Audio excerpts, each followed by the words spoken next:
नमस्कार जौहर साथियों, स्वागत है आपका हमारे YouTube चैनल में। आप झारखंड के किस जगह से समाचार सुन रहे हैं, कृपया कमेंट बॉक्स में लिखकर हमें जरूर बताएं। तो आइए जानते हैं झारखंड से जुड़ी तमाम प्रमुख खबरों को। इससे पहले अगर आपने अभी तक इस चैनल को सब्सक्राइब नहीं किए हैं तो चैनल को सब्सक्राइब करके बेल आइकॉन को भी प्रेस कर दीजिए। दिल्ली में वक्फ की 1000 से ज्यादा प्रॉपर्टी, टॉप पर है आप, किस राज्य में कितनी संपत्तियां। दरअसल आपको बता दूं कि वक्फ एक्ट में संशोधन की तैयारियां जारी हैं। खबर है कि केंद्र सरकार संशोधन को लेकर जल्द ही बिल ला सकती है। हालांकि अब तक साफ नहीं हो सका है कि सदन में प्रस्तावित विधेयक कब पेश होगा। आंकड़े बताते हैं कि देश में वक्फ के पास 8 लाख एकड़ से ज्यादा की संपत्ति है। इनमें सबसे पहला नाम उत्तर प्रदेश का है, दूसरे स्थान पर पश्चिम बंगाल और तीसरे स्थान पर पंजाब है। आपको बता दें कि खास बात है कि प्रस्तावित बिल में संपत्तियों को मूल्यांकन के लिए कलेक्टर के पास रजिस्टर्ड कराना अनिवार्य करने की बात कही गई है। WAMSI यानी Waqf asset management system of India के आंकड़े बताते हैं कि देश में वक्फ के पास 8,72,321 अचल, 16,713 चल संपत्तियां हैं। फिलहाल all India Muslim personal law board का कहना है कि वक्फ बोर्ड की कानूनी स्थिति और शक्तियों में किसी भी तरह का हस्तक्षेप बर्दाश्त नहीं किया जाएगा। झारखंड में चाय की दुकान पर बेची जा रही थी विदेशी शराब और बियर, छापेमारी के बाद एक्शन। दरअसल आपको बता दूं कि दुमका के बासुकीनाथ बस स्टैंड के समीप निरीक्षण के दौरान चाय दुकान में SDO एवं उत्पाद विभाग की टीम ने छापेमारी कर भारी मात्रा में अवैध शराब जब्त किया। इस दौरान एक आरोपी को गिरफ्तार कर लिया गया। उक्त कार्रवाई शनिवार की रात की गई। बताया जाता है कि शराब के इस अवैध कारोबार पर लगाम लगाने के लिए शनिवार की देर रात करीब 11-10 बजे SDO कौशल किशोर के नेतृत्व में उत्पाद विभाग की टीम ने बासुकीनाथ बस स्टैंड में छापा मारकर एक चाय दुकान से भारी मात्रा में विदेशी शराब बरामद किया है, जिसमें करीब 11 लीटर विदेशी शराब और 24 लीटर बियर की बोतलें जब्त की हैं। चाय दुकान में विदेशी शराब की अवैध बिक्री को लेकर बड़ी मात्रा में भंडारण किया गया था। बता दें कि श्रावणी मेले में प्रतिदिन हजारों की संख्या में शिव भक्त पवित्र जलार्पण के लिए बासुकीनाथ पहुंच रहे हैं। बासुकीनाथ आने वाले श्रद्धालुओं को किसी प्रकार की कोई परेशानी न हो, इसको लेकर जिला प्रशासन द्वारा सतर्कता बरती जा रही है। इस कड़ी में शनिवार की रात SDO कौशल कुमार के नेतृत्व में उत्पाद विभाग द्वारा बड़ी कार्रवाई की गई, जिसमें चाय दुकान में अवैध रूप से भंडारित शराब को जब्त किया गया। चाय दुकान की आड़ में शराब का अवैध कारोबार कर रहे जामा थाना क्षेत्र के बागजोपा निवासी दुकान संचालक मुनचुन यादव, पिता हेमकांत यादव को गिरफ्तार कर लिया गया है। दिल्ली, यूपी समेत इन राज्यों में 5 दिन झमाझम बरसेंगे बादल, IMD ने जारी किया भारी बारिश का अलर्ट। दरअसल आपको बता दूं कि उत्तर भारत में मानसून एक बार फिर मेहरबान हो गया है। राजधानी दिल्ली, हिमाचल प्रदेश, उत्तराखंड, जम्मू कश्मीर, पंजाब और हरियाणा में जमकर बारिश हो रही है। वहीं मौसम विभाग का अनुमान है कि अगले 5 दिनों तक बारिश जारी रहेगी। मध्य प्रदेश, गुजरात, महाराष्ट्र के कई इलाकों में 5 अगस्त को भारी बारिश हो सकती है। हिमाचल प्रदेश में भारी बारिश और बादल फटने की घटनाओं के बीच कम से कम 87 मार्ग अवरुद्ध हो गए हैं। वहीं बीते 5 दिनों से भूस्खलने की घटनाएं बढ़ गई हैं। हिमाचल प्रदेश में 8 अगस्त तक गरज चमक के साथ मध्यम बारिश का अलर्ट जारी किया गया है। हिमाचल प्रदेश में पिछले सप्ताह हुए भूस्खलन में मरने वालों की संख्या क्रमशः 221 और 13 हो गई, जबकि उत्तराखंड के केदारनाथ यात्रा के पैदल मार्ग पर फंसे तीर्थयात्रियों सहित 370 से अधिक लोगों को सुरक्षित निकाल लिया गया। केदारनाथ, भीमबली और गौरीकुंड से अब तक 10,000 से अधिक लोगों को बचाया जा चुका है। पिछले बुधवार को लिंचोली के पास जंगल चट्टी में बादल फटने से केदारनाथ यात्रा के पैदल मार्ग को काफी नुकसान पहुंचा था। अधिकारियों ने बताया कि महाराष्ट्र के पुणे में भारी बारिश और खड़कवासला बांध से पानी छोड़े जाने के बीच जलभराव वाले आवासीय क्षेत्र में सेना के जवानों को तैनात किया गया है। पुणे क्षेत्र के खड़कवासला, मुल्शी, पवना और अन्य बांधों से पानी छोड़े जाने के मद्देनजर मुख्यमंत्री एकनाथ शिंदे ने अधिकारियों को सतर्कता बरतने को कहा है। इसके अलावा ये भी निर्देश दिया है कि जरूरत पड़ने पर राष्ट्रीय आपदा मोचन बल NDRF, राज्य आपदा मोचन बल SDRF और सेना की मदद से लोगों को खतरनाक इलाकों से सुरक्षित स्थानों पर पहुंचाने के लिए कदम उठाए। सिंचाई विभाग के अधिकारियों ने बताया कि पिछले पखवाड़े में जल संग्रहण क्षेत्रों में भारी वर्षा के बाद रविवार को पुणे जिले के खड़कवासला बांध से 35,000 क्यूसेक घन फुट प्रति सेकंड पानी छोड़ा गया। झारखंड के इस जिले के 250 मकानों को नोटिस, NGT के निर्देश के बाद एक्शन। दरअसल आपको बता दूं कि जमशेदपुर के दलमा इको सेंसिटिव जोन के अंतर्गत आने वाले मकानों, प्रतिष्ठानों को झारखंड सरकार के वन, पर्यावरण एवं जलवायु परिवर्तन विभाग ने नोटिस भेजा है। यह नोटिस करीब 250 से अधिक मकानों व प्रतिष्ठान को भेजा गया है, जिन्हें अलग अलग तिथि पर अपना पक्ष रखने को कहा गया है। आपको बता दें कि जमशेदपुर वन प्रमंडल सह उप वन संरक्षक सह क्षेत्र निदेशक सबा आलम अंसारी ने बताया कि दलमा इको सेंसिटिव जोन में 250 से अधिक मकानों व प्रतिष्ठान को नोटिस जारी किया गया है। पर्यावरण संरक्षण अधिनियम के अंतर्गत नोटिस की सुनवाई अगस्त के अगले सप्ताह में शुरू होगी। नोटिस में कहा गया कि दलमा इको सेंसिटिव जोन की निगरानी समिति द्वारा लिए गए निर्णय के आलोक में पर्यावरण संरक्षण अधिनियम सुनवाई होगी। वन विभाग के कार्यालय में स्वयं अथवा अपने प्रतिनिधि के माध्यम से उपस्थित होकर अपना पक्ष प्रस्तुत करना होगा, अन्यथा पर्यावरण संरक्षण अधिनियम के तहत इको सेंसिटिव जोन की निगरानी समिति द्वारा नियमानुसार कानूनी कार्रवाई की जाएगी। यह नोटिस झारखंड सरकार के वन पर्यावरण एवं जलवायु परिवर्तन विभाग के उप वन संरक्षक एवं क्षेत्र निदेशक गज परियोजना जमशेदपुर सह संयोजक निगरानी समिति दलमा इको सेंसिटिव जोन दलमा वन्य प्राणी आश्रेणी द्वारा जारी किया गया है। इसमें कहा गया कि जिनके भी मकान प्रतिष्ठान इको सेंसिटिव जोन में आते हैं वे निर्धारित तिथि को अपना पक्ष रखें। झारखंड में वित्त रहित शिक्षा नीति होगी खत्म, 8000 शिक्षकों और कर्मियों को मिलेगा राज्यकर्मी का दर्जा। दरअसल आपको बता दूं कि झारखंड में वित्त रहित शिक्षा नीति समाप्त होगी। साथ ही 525 वित्त रहित संस्थानों के करीब 8000 शिक्षकों और कर्मियों को सरकारी कर्मचारी का दर्जा दिया जाएगा। इन कर्मियों को अनुदान की जगह अब वेतनमान मिलेगा। राज्य सरकार ने इसकी तैयारी शुरू कर दी है। मुख्यमंत्री हेमंत सोरेन के निर्देश के बाद स्कूली शिक्षा व साक्षरता विभाग ने कार्मिक विभाग को वित्त रहित शिक्षा नीति समाप्त कर नियमावली बनाने और सभी वित्त रहित कर्मचारी की सेवा सरकारी संवर्ग में करते हुए वेतनमान देने को लेकर पत्र लिखा है। शिक्षा विभाग के प्रभारी सचिव उमाशंकर सिंह ने कार्मिक विभाग के सचिव को इस संबंध में पत्र लिखा है कि वित्त रहित शिक्षा नीति समाप्त करने की नियमावली बनाने के लिए पूर्व में ही प्रस्ताव दिया गया था। इसमें उन्हें सरकारी सेवा में करते हुए वेतनमान देने की भी बात है। इस मामले में कार्मिक विभाग की ओर से की गई कार्रवाई की कोई सूचना शिक्षा विभाग को नहीं मिली है। इस संबंध में झारखंड विधानसभा के सत्र के दौरान अल्पसूचित प्रश्न पर मुख्यमंत्री हेमंत सोरेन द्वारा राज्य प्रशासनिक सुधार आयोग द्वारा कार्रवाई किए जाने का जिक्र किया गया है। इसलिए शिक्षा विभाग अनुरोध करता है कि मामले में समुचित कार्रवाई की जाए। बता दें कि पिछले दिन कृषि मंत्री दीपिका पांडेय सिंह, विधायक कुमार जयमंगल और कांग्रेस के कार्यकारी अध्यक्ष बंधु तिर्की के नेतृत्व में वित्त रहित शिक्षा संयुक्त संघर्ष मोर्चा का एक प्रतिनिधिमंडल मुख्यमंत्री हेमंत सोरेन से मिलकर ज्ञापन सौंपा था। मुख्यमंत्री ने मोर्चा की मांगों पर आश्वस्त किया था कि राज्यकर्मी का दर्जा देने और समान काम के लिए समान वेतन देने के सदन में मेरे दिए गए आश्वासन पर उचित निर्णय होगा। अनुदान की राशि बढ़ाने के प्रस्ताव को कैबिनेट में मंगवाने का भी उन्होंने आश्वासन दिया था। अनुदान की राशि सीधे शिक्षक कर्मचारियों के खाते में भेजने की मांग पर मुख्यमंत्री ने कहा कि यह मांग जायज है और इस पर कार्रवाई होगी। उत्तर प्रदेश के रेहंद बांध से पानी छोड़ा गया, गढ़वा में सोन नदी का जलस्तर बढ़ा, झारखंड बिहार के 40 लोग फंसे, सभी का रेस्क्यू। दरअसल आपको बता दूं कि उत्तर प्रदेश के सोनभद्र जिले में हुई भारी बारिश के बाद रेणुकूट स्थित रेहंद बांध का पानी रविवार को दोपहर में छोड़ा गया। इस वजह से सोन नदी का जलस्तर बढ़ गया। जल स्तर बढ़ने की वजह से झारखंड के गढ़वा में रात 10 बजे के करीब 40 लोग और तकरीबन 100 मवेशी बाढ़ में फंस गए। तेज पानी की धार में फंसने की घटना हरिहरपुर के लोहरगढ़ा और मेरौनी गांव के पास की है।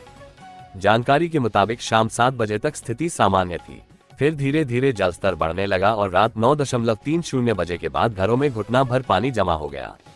आपको बता दें कि बाढ़ में फंसे इन 40 लोगों में से 32 लोग झारखंड के गढ़वा जिले के हैं, जबकि 8 लोग बिहार के रोहतास जिले के हैं। इन सभी का रेस्क्यू सोमवार को एनडीआरएफ ने कर लिया है। बाढ़ में फंसे लोगों को बिहार के रोहतास जिले की ओर निकाला गया है। सभी लोग और जानवर अब सुरक्षित बताए जा रहे हैं। तीसरी सोमवारी पर देवघर में 9 km लंबी लाइन, 3 लाख कांवरिये करेंगे बाबा बैद्य नाम का जलाभिषेक। रात 10 बजे से कतार में लगे श्रद्धालु।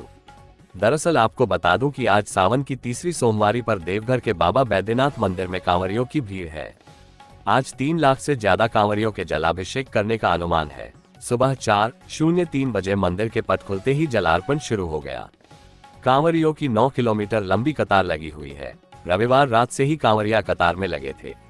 रात में ही कांवरियों की कतार चमारीडीह तक पहुंच गई थी। बता दें कि शिव भक्तों की गूंज से रूट लाइन गुंजायमान रही। दूसरी सोमवारी को 2,71,000 कांवरियों ने जलार्पण किया था। इस बार अनुमान है कि 3 लाख से ज्यादा कांवरिया जलार्पण करेंगे। Miss universe India Jharkhand 2024 Jamshedpur की शताक्षी किरण बनी विनर, रांची की रिया तिर्की रनर अप। दरअसल आपको बता दूं कि चमचमाती लाइट और तेज म्यूजिक के बीच कैट वॉक करती 18 लड़कियों से पतरातू का लेक रिसोर्ट अलग ही आभा बिखेर रहा था। पहली बार झारखंड में हो रही मिस यूनिवर्स झारखंड 2024 प्रतियोगिता में राज्य के अलग अलग भागों से आए लड़कियां अपनी खूबसूरती से सबको चकित कर रही थी। 10 अलग अलग स्पर्धाओं में सभी लड़कियों ने भाग लिया और ब्यूटी विद ब्रेन के तहत जजों के पूछे सवालों का जवाब देकर दिखाया कि वे खूबसूरत होने के साथ नॉलेजेबल भी हैं। मुख्य अतिथि के रूप में सुदेश महतो की पत्नी नेहा महतो कार्यक्रम में मौजूद रहीं।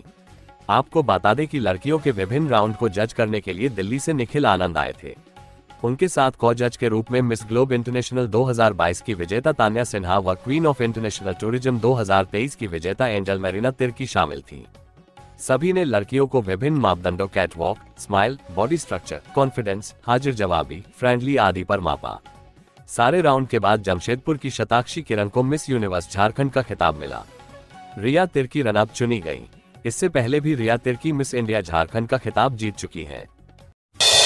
राज्य सरकार 5 साल तक युवाओं को ठगती रही, सुदेश महतो। दरअसल आपको बता दूं कि आजसू सुप्रीमो सुदेश महतो ने कहा है कि राज्य सरकार ने 5 साल में सबसे ज्यादा युवाओं को निराश किया है।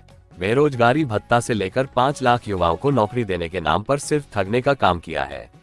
अभी जो राज्य सरकार डायरेक्ट बेनिफिट स्कीम ला रही है, उससे सिर्फ आप जीवन यापन कर सकते हैं, न कि आत्मनिर्भर बन सकते हैं।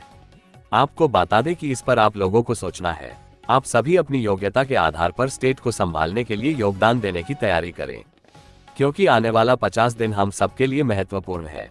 वे रविवार को पार्टी के केंद्रीय कार्यालय में युवा आजसू की प्रतिनिधि सभा को संबोधित कर रहे थे। उधर बुंडू में आयोजित मिलन समारोह में राज्य के पूर्व मुख्य अभियंता सिंगराय टूटी आजसू पार्टी में शामिल हो गए। पार्टी सुप्रीमो सुदेश महतो ने उन्हें पार्टी की सदस्यता ग्रहण कराई। मौके पर टूटी ने कहा कि आजसू की नीति और सिद्धांत से प्रभावित होकर उन्होंने सार्वजनिक जीवन में भी अपनी सेवा देने का निर्णय लिया है।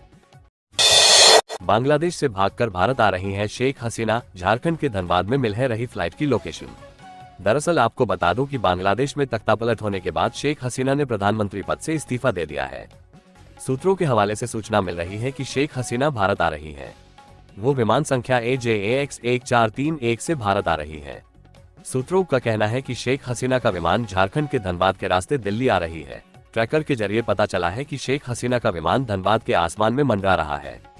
सूत्रों से ये भी सूचना मिल रही है कि शेख हसीना ने खुद बांग्लादेश के सेना प्रमुख से भारत आने की इच्छा जाहिर की थी, जिसके बाद विशेष विमान से उन्हें भेजा गया है। बताया जा रहा है कि बांग्लादेश एयरफोर्स के विमान से शेख हसीना भारत आ रही है।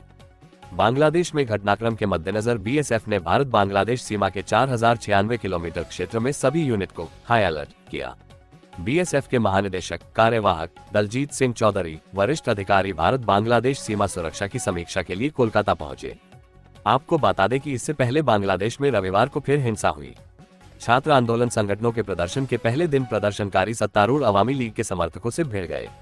13 जिलों में हुई हिंसक झड़पों में 32 लोग मारे गए, सैकड़ों घायल हो गए। प्रदर्शनकारी प्रधानमंत्री शेख हसीना का इस्तीफा और आरक्षण से जुड़े प्रदर्शनों में मारे गए लोगों के लिए न्याय की मांग कर रहे हैं।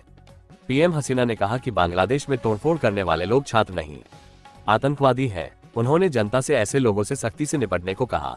हसीना ने तीनों सेनाओं समेत राष्ट्रीय समिति की बैठक बुलाई। देश में अनिश्चितकालीन कर्फ्यू लगाने का फैसला लिया गया। सोशल मीडिया प्लेटफॉर्म बंद रहेंगे। महिलाओं के बैंक खाते में खटाखट आएंगे 12,000। मैया सम्मान योजना को लेकर CM हेमंत सोरेन ने लिया बड़ा फैसला। दरअसल आपको बता दूं कि झारखंड के मुख्यमंत्री हेमंत सोरेन ने अपनी महत्वाकांक्षी योजना झारखंड मुख्यमंत्री मैया सम्मान योजना JMMSY में आ रही दिक्कतों को दूर करने के लिए बड़ा कदम उठाया है। योजना के क्रियान्वयन में तकनीकी खामियों और बिचौलियों की शिकायतों के बाद उन्होंने प्रज्ञा केंद्रों की संख्या बढ़ाने और विशेष कैंप की समय सीमा बढ़ाने का ऐलान किया है। हेमंत सोरेन ने बिचौलियों से सावधान रहने की अपील करते हुए कहा कि योजना का लाभ लेने के लिए किसी भी तरह का पैसा नहीं देना होगा। मुख्यमंत्री ने अपने सोशल मीडिया अकाउंट X पर एक पोस्ट के जरिए ये जानकारी दी। उन्होंने बताया कि योजना को लेकर महिलाओं में भारी उत्साह है, लेकिन शुरुआती दौर में कुछ परेशानियों का भी सामना करना पड़ रहा है। इसके लिए उन्होंने तकनीकी समस्याओं को जल्द से जल्द दूर करने का निर्देश दिया है। आपको बता दें कि हेमंत सोरेन आगे कहा कि JMMSY एक सतत चलने वाली योजना है और इसका लाभ लेने की कोई समय सीमा नहीं है। 10 अगस्त तक चलने वाले विशेष कैंप को 5 दिन और बढ़ा दिया गया है। इसके बाद भी जरूरतमंद महिलाएं कभी भी अपने नजदीकी प्रज्ञा केंद्र पर जाकर योजना का लाभ ले सकती हैं। रघुवर दास की राह में सरयू राय ने अटकाया रोड़ा, JDU ज्वाइन कर भाजपा के सामने खड़ा किया धर्म संकट। दरअसल आपको बता दूं कि महीने भर से चल रही कवायद का रविवार को पटाक्षेप हो गया। जमशेदपुर पूर्वी के निर्दलीय विधायक सरयू राय ने आखिरकार JDU का दामन थाम लिया। कभी भाजपा के सीनियर लीडर रहे सरयू राय ने यद्यपि अपनी पार्टी भारतीय जन मोर्चा BJM बना ली थी, लेकिन उसका विस्तार उनके अकेले बूते की बात नहीं थी। अपने रसूख पर वे सीएम रघुवर दास को उनके ही क्षेत्र में हराने में कामयाब तो रहे थे, लेकिन उन पर निर्दलीय का ठप्पा लगा हुआ था। वे इससे निकलना चाहते थे। नीतीश कुमार से अपने नजदीकी रिश्तों का उन्होंने लाभ उठाया और जेडीयू की सदस्यता ग्रहण कर ली। आपको बता दें कि सरयू राय सिर्फ संबंधों के चलते नीतीश कुमार के नेतृत्व वाले जेडीयू का हिस्सा नहीं बने हैं। इसके पीछे उनकी सोची समझी रणनीति है। उन्हें आभास था कि जमशेदपुर पूर्वी क्षेत्र में उन्हें 2 मोर्चों पर जूझना पड़ेगा। अव्वल तो भाजपा उनके सामने होगी, तो दूसरे इंडिया ब्लॉक का उम्मीदवार भी होगा। ऐसे में उन्हें भय था कि शायद ही वे इस बार अपनी जीत दोहरा सके। उनकी रणनीति यह है कि जेडीयू के एनडीए में रहने पर जमशेदपुर पूर्वी की सीट अब जेडीयू की सिटिंग सीट हो जाएगी। आमतौर पर सिटिंग सीट पर किसी का टिकट नहीं कटता। झारखंड की राजनीति के चाणक्य माने जाने वाले सरयू राय को यह भी पता था कि रघुवर दास के ओडिशा का राज्यपाल बन जाने के बाद उनके किसी परिजन को भाजपा उम्मीदवार बना सकती है। एनडीए में जेडीयू के रहने के कारण अब जमशेदपुर पूर्वी से रघुवर दास के किसी परिजन को टिकट देने में भाजपा को भी कई बार सोचना पड़ेगा। सीधे कहें तो संभव नहीं हो पाएगा। गढ़वा में सोन नदी के बाढ़ में फंसे ग्रामीण, एनडीआरएफ की टीम ने 40 ग्रामीणों और मवेशियों को बचाया। दरअसल आपको बता दूं कि राष्ट्रीय आपदा मोचन बल एनडीआरएफ ने झारखंड के गढ़वा जिले में बाढ़ के पानी में फंसे 40 ग्रामीणों को सोमवार को सुरक्षित निकाल लिया। अधिकारियों ने बताया कि हरिहरपुर पुलिस चौकी के पास सोन नदी के बाढ़ के पानी में रविवार शाम से 6 परिवारों के 26 लोग फंसे हुए थे। एक पुलिस अधिकारी ने बताया कि एनडीआरएफ टीम ने बाढ़ के पानी में फंसे 40 लोगों को सुबह करीब 7:30 बजे सुरक्षित निकाल लिया। उन्होंने बताया कि जैसे ही पुलिस को सूचना मिली, तुरंत एनडीआरएफ के बचाव दल को घटनास्थल के लिए रवाना किया, जिसने बाढ़ के पानी में फंसे ग्रामीणों को सुरक्षित निकाल लिया। सभी ग्रामीण सुरक्षित हैं और क्षेत्र में जानमाल के नुकसान की कोई खबर नहीं है। बताया गया है कि फंसे हुए लोग सोन नदी के किनारे झोपड़ा और कच्चा मकान बनाकर अपने मवेशियों के साथ रह रहे थे। नदी में अचानक आई बाढ़ से सभी लोग फंस गए। ग्रामीणों के साथ कई मवेशी भी बाढ़ के पानी में फंस गए थे। रविवार रात से ही प्रशासन की टीम वहां कैंप की हुई है और लोगों को निकालने का प्रयास कर रही है। सोमवार को पटना के बेटा आई एनडीआरएफ की टीम के आने के बाद रेस्क्यू ऑपरेशन तेज हुआ है। अभी तक सोन नदी में फंसे हुए 40 लोगों को बाहर निकाला गया है। ममता ने सीएम हेमंत से की फोन पर बात, तो हेमंता बिस्वा और बीजेपी ने दोनों पर साधा निशाना। जाने क्या है पूरा मामला। दरअसल आपको बता दूं कि पश्चिम बंगाल में आई बाढ़ को लेकर राजनीतिक घमासान मच गया है। पश्चिम बंगाल की मुख्यमंत्री ममता बनर्जी ने झारखंड के मुख्यमंत्री हेमंत सोरेन से फोन पर बात कर बाढ़ के हालात पर चिंता जताई है। ममता बनर्जी ने झारखंड के तेनुघाट बांध से अचानक पानी छोड़े जाने को बंगाल में बाढ़ का कारण बताया है। उन्होंने इसे मानव निर्मित आपदा करार देते हुए हेमंत सोरेन से इस पर ध्यान देने का अनुरोध किया है। इस घटना के बाद भारतीय जनता पार्टी भाजपा ने ममता बनर्जी और हेमंत सोरेन दोनों पर निशाना साधा है। भाजपा नेताओं का कहना है कि ममता बनर्जी अपनी नाकामी छुपाने के लिए झारखंड को दोष दे रही है। ममता बनर्जी ने हेमंत सोरेन से बात करने के बाद सोशल मीडिया एक्स पर लिखा, अभी मैंने झारखंड के मुख्यमंत्री हेमंत सोरेन से बात की और बाढ़ की स्थिति पर चर्चा की।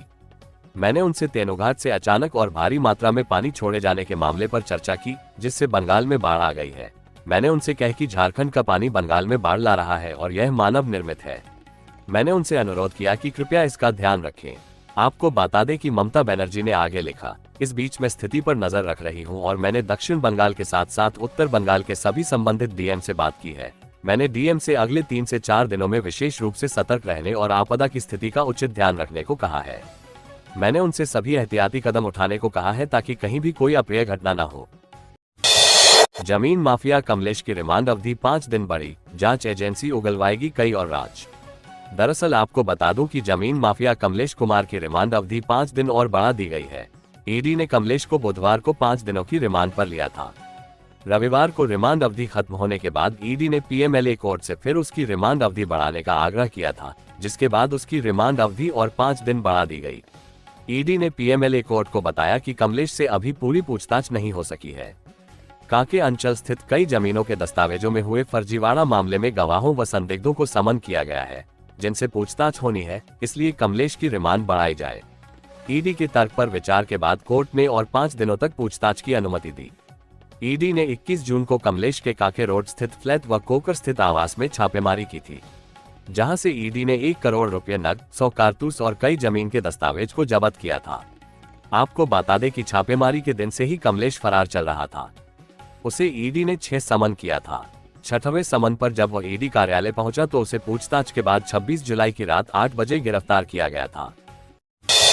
बिहार के बाद झारखंड में भी दम लगाएगी मांझी की, हम बीजेपी जेडीयू की बढ़ सकती है टेंशन। दरअसल आपको बता दूं कि बिहार में जड़े जमाने के साथ साथ केंद्रीय मंत्री जीतनराम मांझी की नजर झारखंड पर भी है। वे आगामी विधानसभा चुनाव में प्रत्याशी उतारकर अपना दम दिखाएंगे। रविवार को होटल बीएनआर चाणक्य में हिंदुस्तानी अवाम मोर्चा हम की राष्ट्रीय कार्यकारिणी की बैठक में यह निर्णय हुआ।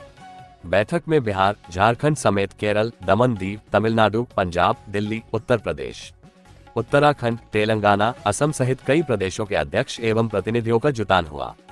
केंद्रीय सूक्ष्म, लघु एवं मध्यम उद्यम मंत्री जीतनराम मांझी और राष्ट्रीय अध्यक्ष संतोष कुमार सुमन ने संगठन की मजबूती और विस्तार को लेकर पार्टी के पदाधिकारियों और कार्यकर्ताओं से चर्चा की। इस मौके पर केरल की लेबर पार्टी का हिंदुस्तानी अवाम मोर्चा में विलय किया गया। लेबर पार्टी के अध्यक्ष वीके विक्रमन एवं उपाध्यक्ष के पवित्रन ने विलय का प्रस्ताव दिया था। मांझी ने कहा कि पार्टी देश भर में गरीब, वंचित और आम लोगों के हक की लड़ाई लड़ेगी और उनके मुद्दे उठाएगी। आपको बता दें कि राष्ट्रीय कार्यकारिणी की बैठक को संबोधित करते हुए बिहार सरकार के मंत्री संतोष कुमार सुमन ने कहा कि जल्द झारखंड की पार्टी इकाई का विस्तार होगा। बैठक में एनडीए की मजबूती पर चर्चा हुई। उन्होंने कहा कि मजबूत जनाधार वाले क्षेत्रों में विधानसभा चुनाव के लिए तैयारी पर बातचीत की गई है। तय किया गया है कि अगले विधानसभा चुनाव में ज्यादा से ज्यादा गरीबों और महिलाओं की भागीदारी सुनिश्चित करने का प्रयास करेंगे।